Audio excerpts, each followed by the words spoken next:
सत श्री अकाल, आदाब। आप देख रहे हैं दिव्य हिमाचल टीवी और मैं हूं आपके साथ पल्लवी शर्मा। स्वागत है आपका हमारे साहित्य को समर्पित खास प्रोग्राम साहित्य रविवार में। इस कार्यक्रम में हम आपके लिए लेकर आए हैं कुछ कविताएं और गजलें जो हमारे दैनिक सांध्य टीवी शो हम पहाड़ी में पेश की जा चुकी हैं और अब आपकी मांग के अनुसार हम इनको एक एपिसोड के रूप में प्रस्तुत कर रहे हैं। इसके अलावा किताब की समीक्षा भी आपके लिए लेकर आए हैं। कार्यक्रम के अंत में एक लेखक की कृति खुद उनकी ही आवाज में आपको सुनाएंगे। तो देर किस बात की, आइए शुरू करें आज का साहित्यिक सफर। गुनगुनाती हुई आती हैं फलक से बूंदें, गुनगुनाती हुई आती हैं फलक से बूंदें, कोई बादल तेरी पाजेब से टकराया है। मजरूह सुल्तानपुरी साहब। अब मजरूह सुल्तानपुरी साहब का कोई परिचय देने की आवश्यकता नहीं है। इन्होंने जो लिखा है आपने बहुत कुछ सुना है, लगभग सब कुछ ही सुना हुआ है। कुछ ऐसी चीज़ें हैं शायद जो नहीं सुनी हो, मुझे ऐसा लगा, तो मैं एक इनकी गज़ल छोटी, लेकिन अब मजरूह सुल्तानपुरी ने एक शब्द भी लिखा हुआ तो उसका भी मतलब होगा। यहाँ गज़ल है। यूँ तो आपस में बिगड़ते हैं खफा होते हैं, यूँ तो आपस में बिगड़ते हैं खफा होते हैं, मिलने वाले कहीं उल्फत में जुदा होते हैं, मिलने वाले कहीं उल्फत में जुदा होते हैं ज़माने में अजब चीज़ मोहब्बत वाले, हैं ज़माने में अजब चीज़ मोहब्बत वाले, दर्द खुद बनते हैं खुद अपनी दवा होते हैं, दर्द खुद बनते हैं खुद अपनी दवा होते हैं। हाल दिल मुझसे न पूछो मेरी नज़रें देखो, हाल दिल मुझसे न पूछो मेरी नज़रें देखो, राज दिल के तो निगाहों से अदा होते हैं, राज दिल के तो निगाहों से अदा होते हैं। मिलने को यूं तो मिला करती हैं सबसे आंखें, मिलने को यूं तो मिला करती हैं सबसे आंखें, दिल के आ जाने के अंदाज जुदा होते हैं, दिल के आ जाने के अंदाज जुदा होते हैं। ऐसे हंस हंस के न देखा करो सबके जाने पर, ऐसे ऐसे हंस हंस के न देखा करो, ऐसे हंस हंस के न देखा करो सबकी जानिब, लोग ऐसी ही अदाओं पे फिदा होते हैं। बहुत ही खूब, लोग ऐसी ही अदाओं पे फिदा होते हैं। कि बहुत बरस गया पानी और आंसुओं का सैलाब भी, बहुत बरस गया पानी और आंसुओं का सैलाब भी, हर बूंद में समुंदर है तबाही की तासीर का, और कितना बरसोगे ए आसमां, रहम करो अब रहम करो। इकबाल अजीम साहब बड़े शायर, इनकी एक गज़ल जल्दी से। हम बहुत दूर निकल आए हैं चलते चलते, हम बहुत दूर निकल आए हैं चलते चलते, अब ठहर जाएं कहीं शाम के ढलते ढलते। क्या बात, अब ठहर जाएं कहीं शाम के ढलते ढलते, अब गमे जीस्त से घबरा के कहाँ जाएंगे, अब गमे जीस्त से घबरा के कहाँ जाएंगे, उम्र गुजरी है इसी आग में चलते चलते। क्या बात, उम्र गुजरी है इसी आग में चलते चलते। रात के बाद सहर होगी मगर किसके लिए, रात के बाद सहर होगी, सुबह रात के बाद सहर होगी मगर किसके लिए, हम ही शायद ना रहें रात के ढलते ढलते, हम ही शायद ना रहें रात के ढलते ढलते। रोशनी कम थी, रोशनी कम थी मगर इतना अंधेरा तो न था, रोशनी कम थी मगर इतना अंधेरा तो न था, शम्मे उम्मीद भी गुल हो गई जलते जलते। क्या बात, शम्मे उम्मीद भी गुल हो गई जलते जलते। आप वादे से मुकर जाएंगे रफ्ता रफ्ता, आप वादे से मुकर जाएंगे रफ्ता रफ्ता, जहन से बात उतर जाती है टलते टलते। क्या बात, जहन से बात उतर जाती है टलते टलते। टूटी दीवार का साया भी बहुत होता है, टूटी दीवार का साया भी बहुत होता है, पाँव जल जाएं अगर धूप में चलते चलते। क्या बात, बहुत पाँव जल जाएं अगर धूप में चलते चलते। आखिरी शेर अवकार जी। दिन अभी बाकी है इकबाल जरा तेज चलो, दिन अभी बाकी है इकबाल जरा तेज चलो, कुछ ना सूझेगा तुम्हें शाम के ढलते ढलते, कुछ ना सूझेगा तुम्हें शाम के ढलते ढलते। इकबाल साहब की गज़ल अवकार जी। बहुत बढ़िया।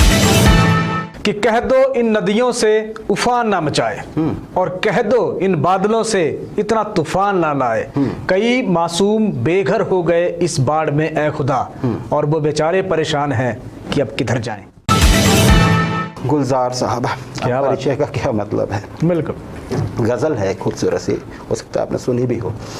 वो खत के पुर्जे उड़ा रहा था, क्या बात, वो खत के पुर्जे उड़ा रहा था, हवाओं का रुख दिखा रहा था। क्या बात, पुर्जे उड़ा रहा था, हवाओं का रुख दिखा रहा था। बताऊं कैसे वो बहता दरिया, क्या बात, बताऊं कैसे वो बहता दरिया, जब आ रहा था तो तो जा रहा था। क्या बात। जब आ रहा था तो जा रहा था। कुछ और भी हो गया नुमायां, कुछ और भी हो गया नुमायां, मैं अपना लिखा मिटा रहा था। क्या बात। मैं अपना लिखा मिटा रहा था। धुआं धुआं हो गई थी आंखें, धुआं धुआं हो गई थी आंखें, चिराग को जब बुझा रहा था। क्या बात। चिराग को जब बुझा रहा था। मुंडेर से झुक के चांद कल भी, बहुत राजेश गहराई है, मुंडेर से झुक के चांद कल भी पड़ोसियों को जगा रहा था। क्या बात। पड़ोसियों को जगा रहा था। उसी का ईमान बदल गया है। क्या बात। उसी का ईमान बदल गया है, कभी जो मेरा खुदा रहा है। क्या बात। कभी जो मेरा खुदा रहा है। क्या बात। वो एक दिन एक अजनबी को, वो एक दिन एक अजनबी को मेरी कहानी सुना रहा था। क्या बात। वो एक दिन एक अजनबी को मेरी कहानी सुना रहा था। वो उम्र कम कर रहा था मेरी।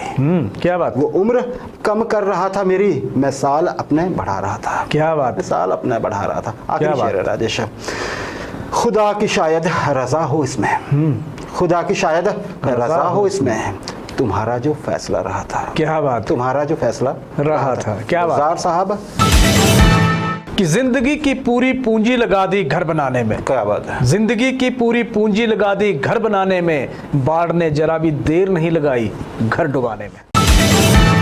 धर्मशाला के साहित्यकार निर्मल असो साहब की रचना हम लेकर आते हैं, कभी कविता कभी गज़ल। आज गज़ल है। क्या बात। और बड़ी अच्छी गज़ल है, गहरी गज़ल है, मुझे ऐसा लगा, और मैं अब इसको अपने दर्शकों को सुनाने का प्रयास करता हूँ। क़यामत उभर आई, ये टाइटल है इसका राजेश जी। जिंदगी के धागों में फिर कोई गांठ उभर आई। क्या बात। जिंदगी के धागों में फिर कोई गांठ उभर आई, तकदीर के हाथों में यही लकीर उभर आई। क्या बात। तकदीर के हाथों में यही लकीर उभर आई। क्या बात। चांद को तन्हाई में भी जरूर गुरूर हुआ होगा। चांद को तन्हाई में भी जरूर गुरूर हुआ होगा, वरना चांदनी के बीच क्यों रुसवाई उभर आई। क्या बात। वरना चांदनी के बीच क्यों रुसवाई उभर आई। जो भंवरे टहलते रहे फूलों के बीच उम्र भर। क्या बात। जो भंवरे टहलते रहे फूलों के बीच उम्र भर, उनके पाँव के नीचे कोई तो बेवाई उभर आई। क्या बात। उनके पाँव के नीचे कोई तो बेवाई उभर आई। क्या बात। जिस मौसम ने हमारी छत में हर बार झांका। क्या बात। जिस मौसम ने हमारी छत में हर बार झांका, उसी के पैमानों में इस बार बेवफाई उभर आई। आज के हालात पे ये शेर बड़ा सटीक बैठता है। जिस मौसम ने हमारी छत में हर बार झांका, उसी के पैमानों में इस बार बेवफाई उभर आई। क्या बात। लड़ी कई इमारतें मेरे खंडहरों से बार बार। क्या बात। लड़ी कई इमारतें मेरे खंडहरों से बार बार, परचई इम्तिहान में दीदा दिलेरी उभर आई। क्या बात। परचई इम्तिहान में दीदा दिलेरी उभर आई। क्या बात। फुर्सत से सोई रात सिर्फ चांद के नकाब में। वाह, ये गहरा है यहाँ पे। बिल्कुल। फुर्सत से सोई रात सिर्फ चांद के नकाब में, इस पहरेदारी में भी कयामत उभर आई। क्या बात इस है। पहरेदारी में भी कयामत उभर आई। क्या बात। हुए गुमराह जो अल्लाह के घर में आके, हुए गुमराह जो अल्लाह के घर में आके, हुजूर के हुक्म में भी विदाई उभर आई। क्या बात। हुजूर के हुक्म में भी विदाई उभर आई। क्या बात। जमी की नस्ल परस्ती में भी जो दरकिनार हुए, जमी की नस्ल परस्ती में भी जो दरकिनार हुए, खुद काश्त खेतों में भी खुद परस्ती उभर आई। क्या बात है। खुद काश्त खेतों में भी खुद परस्ती उभर आई। क्या बात। सलीका जिंदगी का छुपा लिया खुद के अंदर। वाह। सलीका जिंदगी का छुपा लिया खुद के अंदर। राजेश आखिरी शेर देखिएगा। सलीका जिंदगी का छुपा लिया खुद के अंदर, तोहमतों की कर्जदारी फिर भी उभर आई। क्या बात। तोहमतों की कर्जदारी फिर भी उभर आई। क्या बात। निर्मल असो साहब की ये ताज़ा गजल है राजेश। कि दुख के बादल छट जाएंगे, हौसले अगर डट जाएंगे, फिर एक नया सवेरा होगा, बोलबाला फिर तेरा होगा। क्या बात है। असद बदायूनी साहब, क्या बात। ये बड़े पत्रकार भी रह चुके हैं और बहुत बड़े शायर भी। ये जिंदा रहने का मौसम गुजर न जाए कहीं, ये गजल है इनकी जी। ये जिंदा रहने का मौसम गुजर न जाए कहीं, अब आ भी जाओ दिलेजार मर न जाए कहीं। क्या बात। अब आ भी जाओ दिलेजार मर न जाए कहीं। क्या बात। मेरा सितारा तो अब तक नजर नहीं आया, मेरा सितारा तो अब तक नजर नहीं आया, मैं डर रहा हूँ कि शब गुजर न जाए कहीं। क्या बात। कि ये शब गुजर न जाए कहीं। जी। नदी किनारे खड़ा पेड़ सोच में गुम है। क्या बात। नदी किनारे खड़ा पेड़ सोच में गुम है, कोई भंवर उसे बर्बाद कर न जाए कहीं। क्या बात। कोई भंवर उसे बर्बाद कर न जाए कहीं। क्या बात। परिंदे अपने ठिकानों को खैर से पहुंचे। परिंदे अपने ठिकानों को खैर से पहुंचे, दुआ यही है कि कोई ठहर न जाए कहीं। क्या बात। दुआ यही है कि कोई ठहर न जाए कहीं। क्या बात। गिला भी खुद से है और सिलसिला भी खुद से है। आखिरी शेर जी। गिला भी खुद से है और सिलसिला भी खुद से है, हमारी बात इधर से उधर न जाए कहीं। क्या बात। हमारी बात इधर से उधर न जाए कहीं। कि खतरे की जद में जिंदगी है तो क्या करें, खतरे की जद में जिंदगी है तो क्या करें, आपकी मोहब्बत भी तो तूफान है। क्या बात। आपकी मोहब्बत भी तो तूफान है, आओ तूफान से लड़ें। पृथ्वीपाल सिंह जी HAS अधिकारी हैं। आज उनकी एक रचना लेकर आए हैं हम, बड़ी सुंदर सी रचना है उनका जी, और इसका शीर्षक है इसलिए शायद हूँ तन्हा। मैं प्रयास करता हूँ। जात क्या है मजहब, जात क्या है मजहब, फिरका परस्ती चीज़ क्या है। क्या फिरका परस्ती चीज़ क्या है, कौन सी बोली है किसकी, कौन सी बोली है किसकी, कौन सा रंग शाम का है। क्या बात। कौन सा रंग चाम का है, कौन क्या खाता है घर में, कौन क्या खाता है घर में, कैसे खुद को ढांपता है। क्या बात। कौन क्या खाता है घर में, कैसे खुद को ढांपता है, कौन झुकता है कहाँ पर, कौन झुकता है कहाँ पर, कौन क्या आराधता है, कौन क्या आराधता है। मैं इन अंधी नफरतों का शुक्र है किस्सा नहीं हूँ। क्या बात, बहुत बढ़िया। मैं इन अंधी नफरतों का शुक्र है किस्सा नहीं हूँ। इंसान खुद को समझता हूँ एक, इंसान खुद को समझता हूँ एक, औरों को भी वही मैं मानता हूँ। क्या बात, बहुत बढ़िया। औरों को भी वही मैं मानता हूँ, इसलिए शायद हूँ तन्हा, इसलिए शायद हूँ तन्हा, मैं किसी भीड़ का हिस्सा नहीं। क्या बात, बहुत बढ़िया, बहुत इसीलिए शायद हूँ तन्हा, मैं किसी भीड़ का हिस्सा नहीं हूँ। छोटी रचना, बहुत गहरी रचना पृथ्वीपाल सिंह जी की। अंदर अंदर खोखले हो जाते हैं घर, जब दीवारों में पानी भर जाता है। शेख इब्राहिम जौक साहब की एक गज़ल, छोटी सी गज़ल लाए अपने दर्शकों के लिए। देखिए क्या लिखते हैं कि जिसे इश्क का तीर कारी लगे, जिसे इश्क का तीर कारी लगे, उसे ज़िंदगी क्यों ना भारी लगे, उसे ज़िंदगी क्यों ना भारी लगे। ना छोड़े मोहब्बत दमे मर्ग तक, ना छोड़े मोहब्बत दमे मर्ग तक, जिसे यार जानी सूं प्यारी लगे, जिसे यार जानी सूं यारी लगे।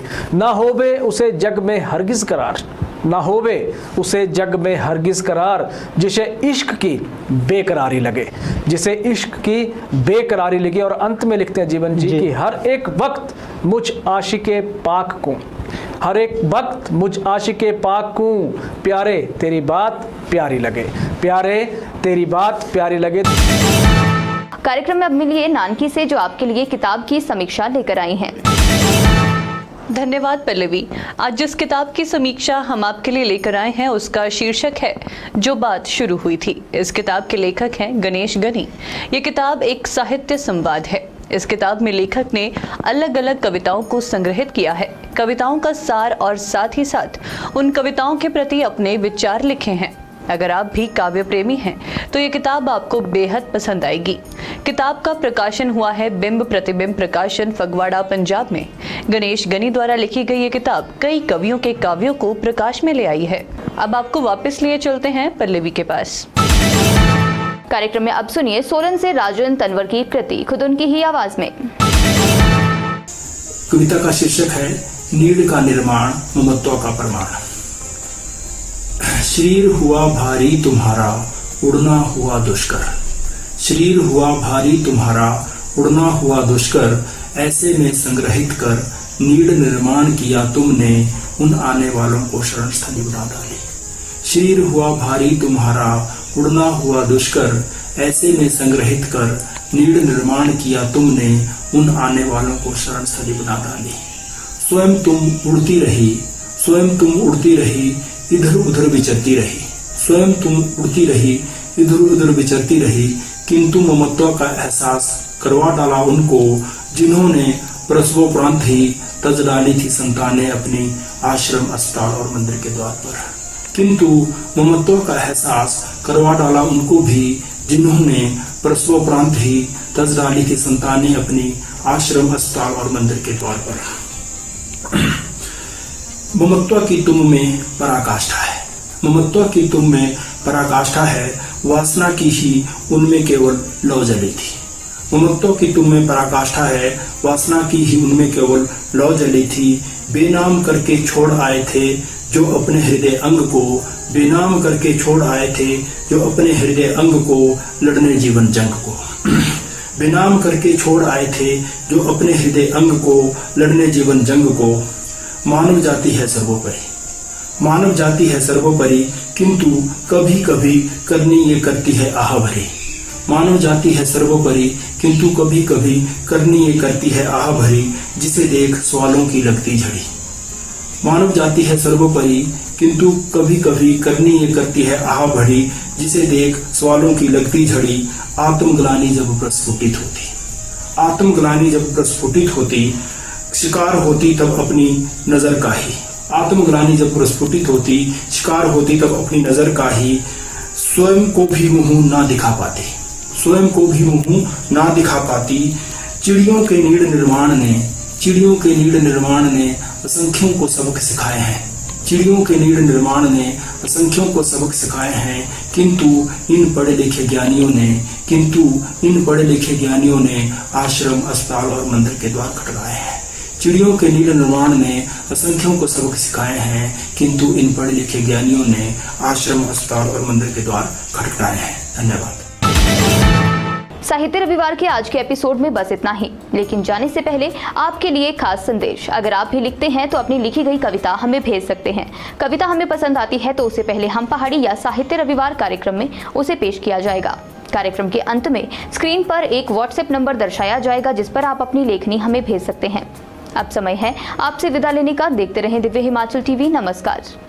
दिव्य हिमाचल समाचार पत्र में आज हमेशा की तरह साहित्य के लिए एक पूरा पृष्ठ प्रकाशित किया गया है। प्रतिबिंब के नाम से यह प्रस्तुति पृष्ठ नंबर 10 पर उपलब्ध है। इसे पढ़ना ना भूलें और अगर आप भी लिखते हैं तो हमें अपने लेख जरूर भेजें।